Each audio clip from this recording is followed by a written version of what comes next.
welcome to the show. Thank you so much for accepting the invite. Your time is very appreciated. I'm very grateful for you being here today. Thank you. Thank you, Reda, for the invitation. You're most welcome. Sergio, can you please just introduce yourself? Tell us your backstory. Who is Sergio and what do you do? My name is Sergio Ramontes. I am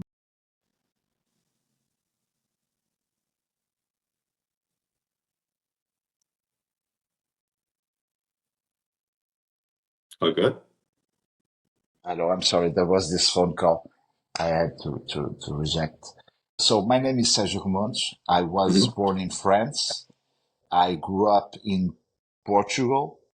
I moved back to Portugal when I was 6. And I decided to move back to France like a couple of years ago, I am an artist. I'm a painter. It's been 30 years I paint. I started back in 1994 and that's it. I'm also a dentist. Oh, dentist. Yes, also a Oh, dentist. And I try to manage my time between dentistry and artistry. And I've been dedicating more and more to painting.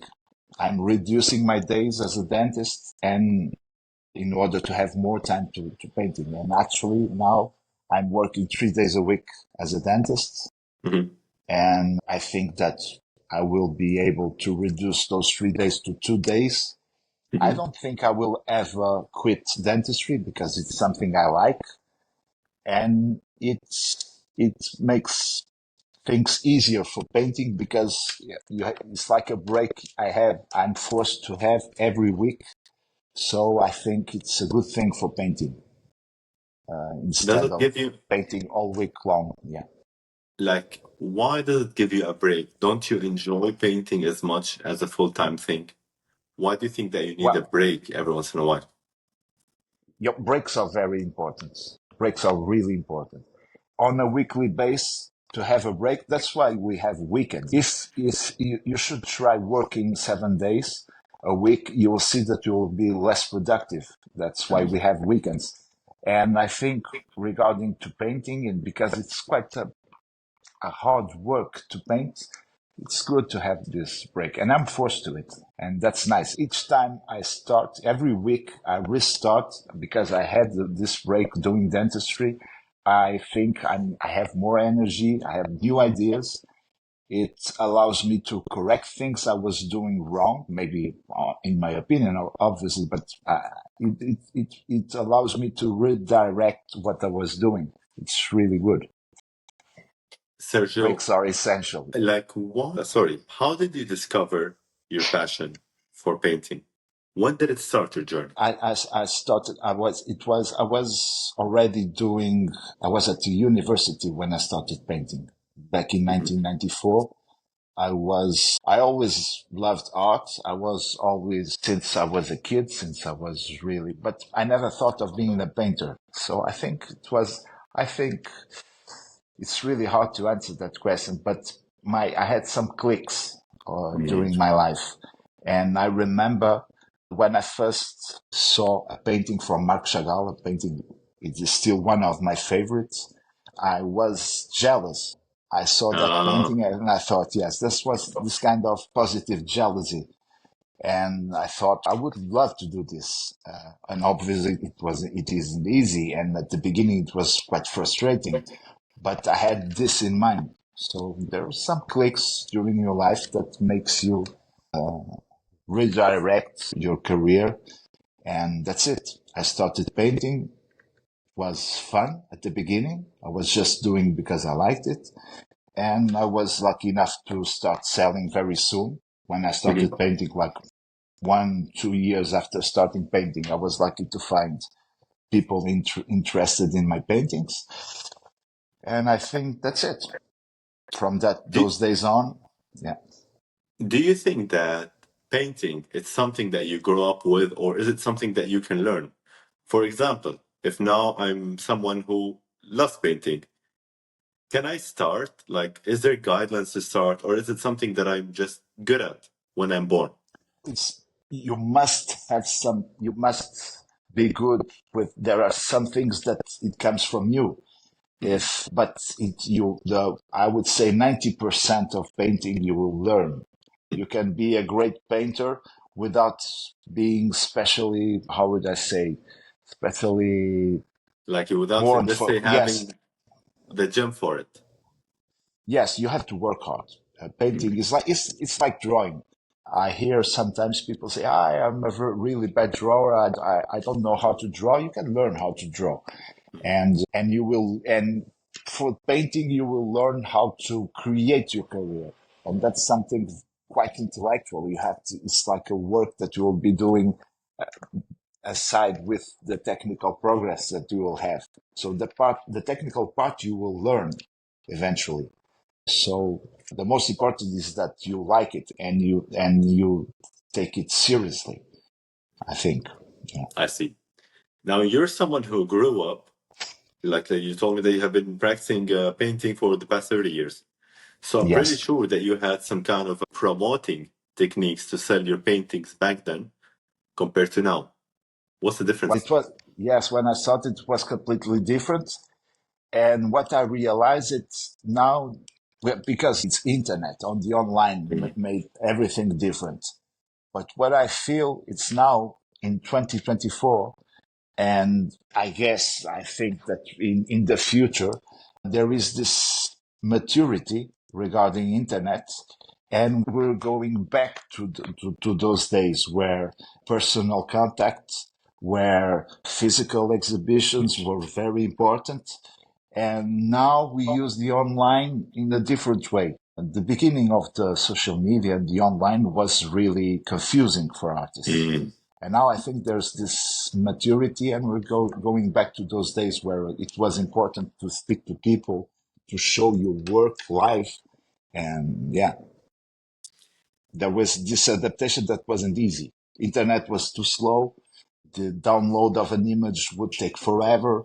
And now everything is easier. But I think that at the same time, artists and galleries are starting to hide things from the online mm, in order to make it more exclusive on the real life.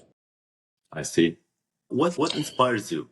I'm wondering because I'm pretty sure that I've seen your work and it's amazing and I love it. And it Oh, feels thank like you, thank behind you. every painting there's a story. So where do you get your inspiration from? How do you have all these ideas? We have, I think, all the when you are creative, being creative is also a technique. And I can speak for myself, from my experiences, from my creativity. I have my own technique. And there are some things that you can do in order to improve your creativity. And for you so that you don't fall into this situation where you don't know what to do next. Yes. For instance, one of the main things that I do that is very important, and I think of that, sometimes I think, why do I do this way? Because I create collections, for instance. Mm, When I think of a painting, I don't think of one single painting. I think of a whole collection. I see. So if, for instance, you ask me for a painting of a bird, I won't think of a painting of one bird. I will think, what kind of birds are there? Could I make a collection of birds? If I would have to pick 12 birds, which birds would I pick? Mm, And so when I create this first bird painting, for instance, I'm aiming the other 11 birds that I must paint after that.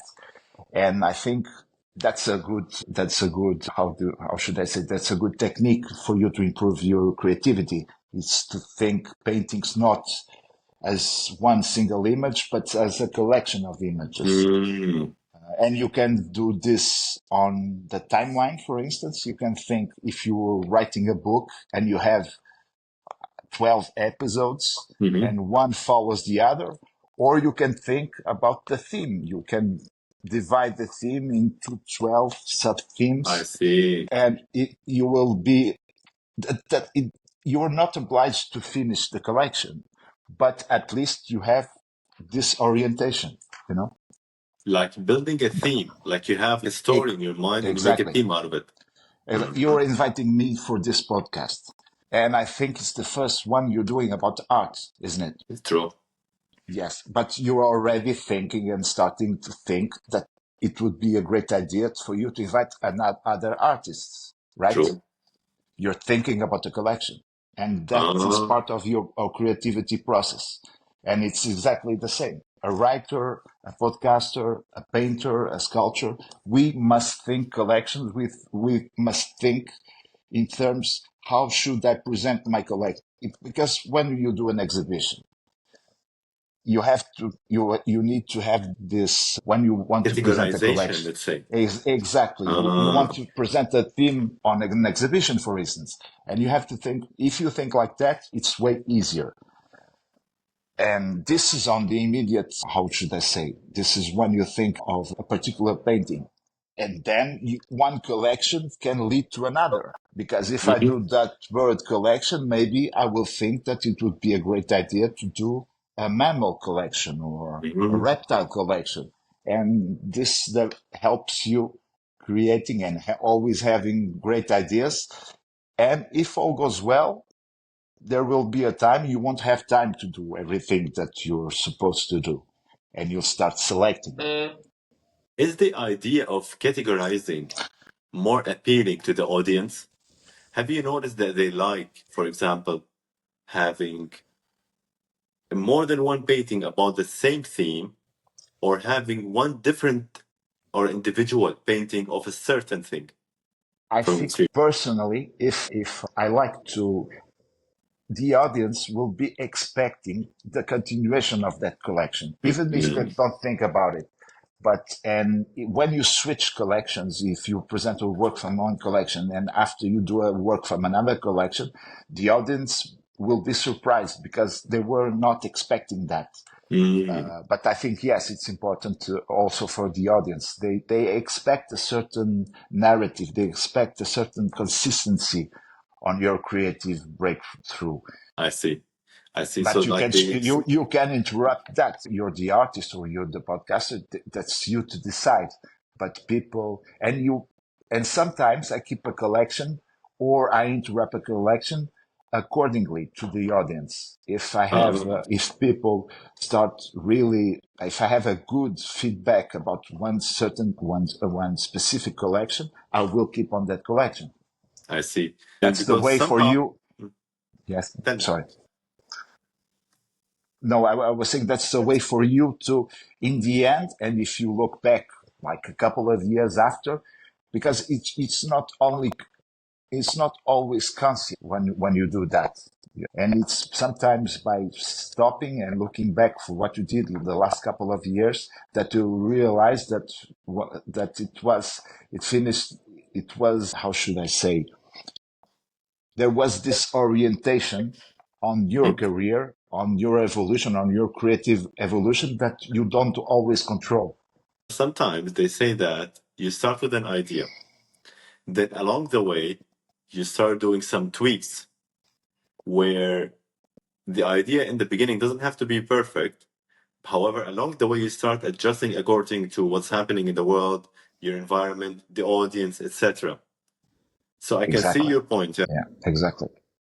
I have a And what question. is Like, and it happens also that you think of a collection and at the end you completely switch the sense of yes, that collection, and instead of doing 12 birds, but you'll finally will do a blue bird, then you'll do a blue mammal, and then you'll do a mm, blue reptile, and the collection changed. The process of doing the work may influence on the creativity, so it's really complex. There is I see. not much theory into it. The only thing I can say is that there are some, this little techniques is a good way for you to improve your creativity, and mostly very important so that there is no frustration. Yes. It allows you to keep on working because it's really important. I'm preparing this little collection to present in Dubai, wow, in Mm. May, and I have all the collection is complete in my mind. The paintings are not all ready, but the collection is complete. And it is really good to know that I'm painting. I'm doing this painting now, and I know exactly what painting I'm doing after that. And once I finish this collection, I erase everything and I restart. I have an idea of what will be the next collection, but accordingly to so there are some so how it's hard. I don't remember how to say it. Accordingly to in 1 month, maybe less, I will finish Mhm. this collection. And the next collection that I intend to do, maybe I won't start it or I will be changing it. Yeah. Mm, I see. It might be like a very challenging, one of the challenges that you might face as being a painter. Like, what's